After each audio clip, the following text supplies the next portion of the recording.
اعوذ باللہ من الشیطان الرجیم بسم اللہ الرحمن الرحیم یا صاحب الجمال و یا سید البشر من وجهك المنیر لقد نفر القمر لا يمكن الثناء كما كان حقه بعد خدا بزرگ توئی قصہ مختصر جزا اللہ عنا سیدنا و مولانا محمد صلی اللہ علیہ وآلہ وسلم ما هو اہلہ یا رب لک الحمد کما ينبغي لجلال وجهك وعظیم سلطانک رب اشرح لی صدری ویسر لی امری واحلل عقدۃ من لسانی یفقهوا قولی رب زدنی علما رب زدنی علما رب زدنی علما۔ السلام علیکم ورحمۃ اللہ وبرکاتہ۔ میں حافظہ افرا جاوید اسلام آپ سب لوگوں سے مخاطب ہوں اپنے یوٹیوب چینل انفینٹ اسلام میں۔ آپ سب لوگوں کو خوش آمدید کہتی ہوں۔ امید کرتی ہوں آپ سب لوگ خیریت سے ہوں گے، زندگی پرسکون، پر اطمینان اور ایمان بالخیر گزر رہی ہوگی۔ سورۃ البقرہ اردو ترجمہ اور تفسیر، اس کی آیت نمبر 258 تک ہم گزشتہ اسباق میں پڑھ چکے۔ آج کے سبق میں ہم سورۃ البقرہ کی آیت نمبر 259 سے باقاعدہ آغاز کریں گے، جس کے پہلے حصے میں اللہ رب العزت ارشاد فرما رہا ہے، کیا تم نے اس شخص کو نہ دیکھا جس کا ایک بستی پر گزر ہوا اور وہ بستی اپنی چھتوں کے بل گری پڑی تھی؟ تو اس شخص نے کہا، اللہ انہیں ان کی موت کے بعد کیسے زندہ کرے گا؟ تو اللہ نے اسے 100 سال موت کی حالت میں رکھا، پھر اسے زندہ کیا۔ پھر اس شخص سے فرمایا، تم یہاں کتنا عرصہ ٹھہرے ہو؟ اس نے عرض کی، پھر اس شخص سے کیا فرمایا کہ تم یہاں کتنا عرصہ ٹھہرے ہو؟ تو اس نے عرض کی، میں 1 دن یا 1 دن سے بھی کچھ کم وقت ٹھہرا ہوں۔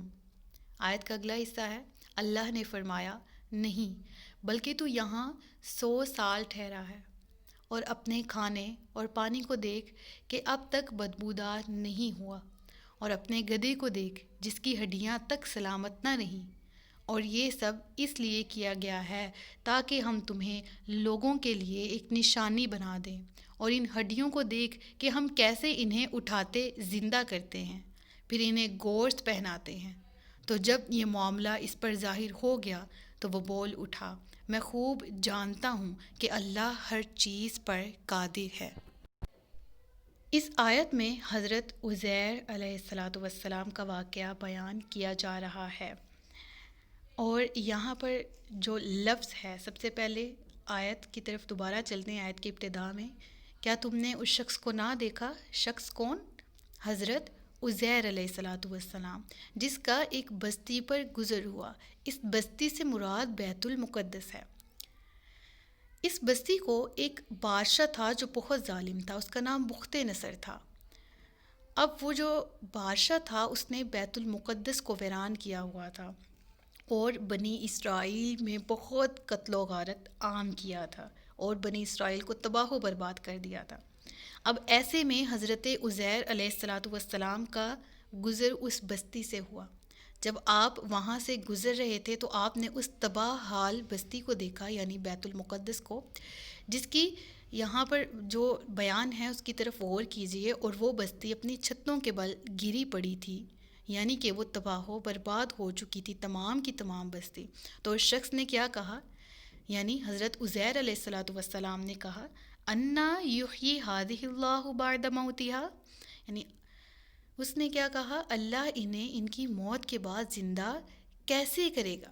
یعنی اس میں حضرت عزیر علیہ السلام نے نعوذ باللہ اللہ کی حکمت، اللہ کی قدرت پہ کوئی سوال نہیں اٹھایا تھا، ویسے ہی دل میں ایک خواہش سی پیدا ہوئی تھی، اور ایک دل میں ایک تعجب سا پیدا ہوا تھا کہ اس قدر تباہ حال بستی جہاں پر کوئی شخص بھی موجود نہیں ہے، آپ اپنے گدھے پر سوار تھے، اور آپ کے ساتھ کچھ سامان بھی تھا، ایک برتن میں کچھ کھجوریں تھیں، اور ایک پیالہ تھا جس میں انگور کا رس تھا، یعنی آپ کے پاس کھانے کے لیے بھی سامان موجود تھا، اور آپ گدھے پر سوار اس پوری بستی میں گھومتے رہے، پھرتے رہے، لیکن وہاں پر آپ کو ایک شخص بھی نظر نہیں آیا، آپ نے کسی شخص کو نہیں پایا۔ تو پھر آپ کے دل میں جب یہ تعجب پیدا ہوا کہ اللہ انہیں موت کے بعد زندگی کیسے دے گا، تو اس کے بعد آپ وہاں سے چل پڑے، اور یہاں پر ایک مقام تھا، ایک جگہ تھی، وہاں پر آپ آرام کی غرض سے گئے۔ آپ نے اپنے گدھے کو ایک جگہ پہ باندھا، اپنے پاس جو خوراک تھی اس کو ایک جگہ پر رکھا اور خود آرام فرمانے لگے۔ تو پھر اسی حالت میں ان کی روح قبض کر لی گئی، ان کی روح جو ہے وہ نکال دی گئی، اور جو آپ کا گدھا تھا وہ بھی مر گیا۔ یہ جو واقعہ ہے یہ صبح کے وقت پیش آیا تھا۔ جب آپ کی روح نکال لی گئی تو اس وقت میں نے جیسا کہ بیک گراؤنڈ بتایا کہ بیت المقدس بالکل ویران تھا اور آپ آرام کرنے کے لیے ایک جگہ پر لیٹ گئے۔ اس واقعے جب آپ کی روح نکال لی گئی اس کے 70 سال بعد ایسا ہوا کہ ایک بادشاہ آیا جس نے بیت المقدس کو دوبارہ سے فتح کیا اور آباد کر دیا۔ جو ارد گرد کے جو قریبوں جوار کے لوگ تھے وہ دوبارہ سے آ کر بیت المقدس میں آباد ہو گئے، اور اس طرح سے وہ جگہ جو ویران تھی وہ آباد ہو چکی تھی۔ کتنے سال بعد؟ میں نے ابھی کیا بتایا؟ جی 70 سال بعد وہ جگہ آباد ہو گئی اور آپ کے جسم میں جان نہیں تھی، آپ کی روح قبض کر لی گئی تھی۔ تو پھر کچھ اس طرح سے ہوا کہ وہ لوگ جو وہاں پر آ کر آباد ہوئے، اللہ تبارک و تعالیٰ کی طرف سے حضرت عزیر علیہ الصلاۃ والسلام جس جگہ پر آرام فرمانے کی غرض سے لیٹے تھے اور جہاں آپ کا جسم مبارک تھا، وہ جگہ اور حضرت عزیر علیہ الصلاۃ والسلام تمام دنیا والوں کی نظر سے، جو لوگ وہاں پر رہتے تھے ان کی نظروں سے اوجھل ہی رہے، کسی نے بھی آپ کو نہیں دیکھا۔ پھر اس کے بعد آپ کی جب وفات کو پورا 100 سال کا زمانہ گزر گیا، یعنی 100 سال تک جب آپ کے روح مبارک جو ہے آپ کے جسم مبارک میں جسم اقدس میں نہیں رہی، تو پھر اللہ تعالیٰ نے آپ کو دوبارہ سے زندہ کیا، اور اس طرح سے زندہ کیا سبحان اللہ کہ سب سے پہلے آپ کی آنکھوں کو پیدا فرمایا، آپ کی آنکھوں میں جان آئی تھی کہ جب آپ کو پیدا فرمایا تو آپ کی آنکھوں میں سب سے پہلے جان آئی اور آپ کی آنکھیں دیکھ رہی تھی کہ باقی کا تمام جسم جو ہے آپ کے سامنے ہی اس میں دیکھتے دیکھتے آپ کا جسم مبارک زندہ کیا گیا۔ مفہوم کو سمجھیے گا کہ آپ کی آنکھوں مبارک میں اللہ نے سب سے پہلے جان ڈالی اور آپ نے اپنی آنکھوں سے اپنے باقی کے تمام بدن کو دوبارہ سے زندہ ہوتے ہوئے دیکھا۔ اللہ اکبر! یہ اللہ تبارک و تعالیٰ کی قدرت ہے۔ اور جیسا کہ میں نے بتایا تھا کہ یہ صبح کے وقت کی بات تھی جب آپ آرام فرما رہے تھے، تو شام کا وقت تھا جب کا یہ معاملہ ہے۔ تو اللہ تبارک و تعالیٰ نے جب حضرت عزیر کے جسم میں دوبارہ روح کو لوٹایا تو پھر پوچھا کہ تم یہاں کتنے عرصے تک ٹھہرے ہو، کتنے دن ٹھہرے ہو؟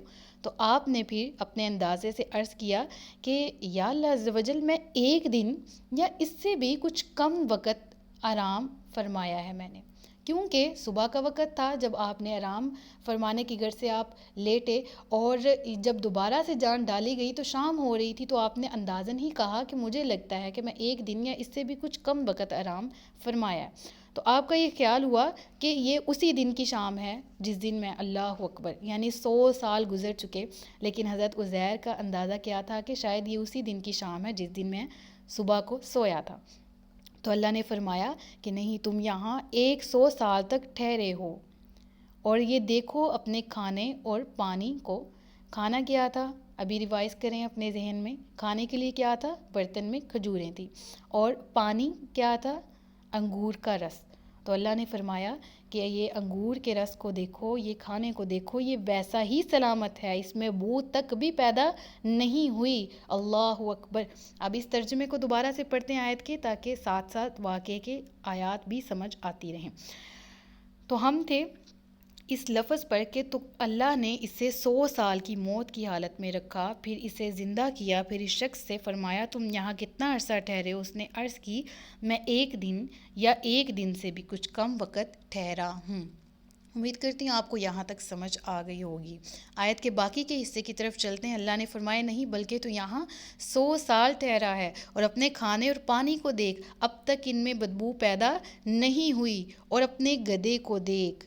اب گدھے کی طرف جب آپ نے نظر کی تو کیا دیکھا کہ وہ گدھا بھی مر چکا ہے، اور اس کے بدن کے بالکل گل سڑ گیا ہے اس کا بدن، اور اس کے اعضاء بھی بکھر گئے ہیں، اور سفید ہڈیاں ہی بس باقی ہیں۔ اللہ اکبر! ذرا امیجن کیجئے، غور کیجئے اس بات پہ کہ حضرت عزیر علیہ الصلاۃ والسلام کا بدن مبارک ویسا ہی ہے، بس روح قبض کی گئی، اور پھر جب روح ڈالی گئی تو آنکھوں میں سب سے پہلے آنکھوں کو زندگی دی، اور پھر آنکھوں نے دیکھا کہ باقی کا بدن کیسے زندہ کیا گیا۔ پھر جب دیکھا کھانے کی طرف تو وہ بالکل تازہ ہے، اور دیکھا گدھے کی طرف تو اس کی ہڈیاں تک بکھر چکی ہیں۔ اللہ اکبر، اللہ کی قدرت دیکھیں۔ تو پھر اللہ تبارک و تعالیٰ نے آپ کی آنکھوں کے سامنے ہی اس گدھے کے اعضاء اللہ کی طرف سے جمع ہونا شروع ہو گیا۔ آپ نے دیکھا اپنی آنکھوں کے سامنے کہ اس گدھے کے اعضاء جمع ہوئے اور سارے کے سارے اپنی جگہ پر آئے جیسے بکھری ہوئی ہڈیاں تھیں، اور ان ہڈیوں پر گوشت چڑھا، گوشت پر کھال آئی، بال نکلے، اور پھر وہ ایک روح اس گدھے میں پھونک دی گئی اور وہ اٹھ کر کھڑا ہو گیا اور آواز لگانے لگا، اللہ اکبر۔ پھر آپ نے اس طرح اللہ کی قدرت کا مشاہدہ کیا اور فرمایا کہ میں خوب جانتا ہوں کہ اللہ ہر چیز پر قادر ہے، اللہ اکبر۔ یعنی یقین تو آپ کو پہلے بھی تھا، اب عین الیقین یعنی آنکھوں دیکھا یقین بھی آ گیا، کہ پہلے آپ نے یقین نعوذ باللہ بے یقینی کی وجہ سے سوال نہیں اٹھایا تھا، آپ نے کس طرح سے اپنی جو خواہش کا اظہار کیا تھا حضرت عزیر علیہ الصلاۃ والسلام نے، یہ نہایت عاجزی کے ساتھ، نہایت ہی اللہ تبارک و تعالیٰ کی قدرت کو مزید سمجھنے کی غرض سے کیا تھا، نہ کہ کوئی اور نیت تھی۔ تو اس چیز کا اس پورے آیت میں ذکر ہے، اس پورے واقعے کا۔ صدق اللہ العلی العظیم و صدق رسولہ النبی الکریم ونحن علی ذلک من الشاہدین والشاکرین وما علینا الا البلاغ المبین۔ سچ فرمایا اللہ نے جو عظمت والا ہے۔ اللہ تبارک و تعالی ہم سب کو ایمان بالخیر زندگی اور موت عطا فرمائے۔ اللہ تبارک و تعالی اپنی قدرت کاملہ کو سمجھنے کی توفیق عطا فرمائے۔ مجھے دعاؤں میں یاد رکھیے گا، اپنا خیال رکھیے گا، اپنے سے زیادہ دوسروں کا۔ تاجدار ختم نبوت زندہ باد، پاکستان ہمیشہ زندہ باد۔ السلام علیکم ورحمۃ اللہ وبرکاتہ۔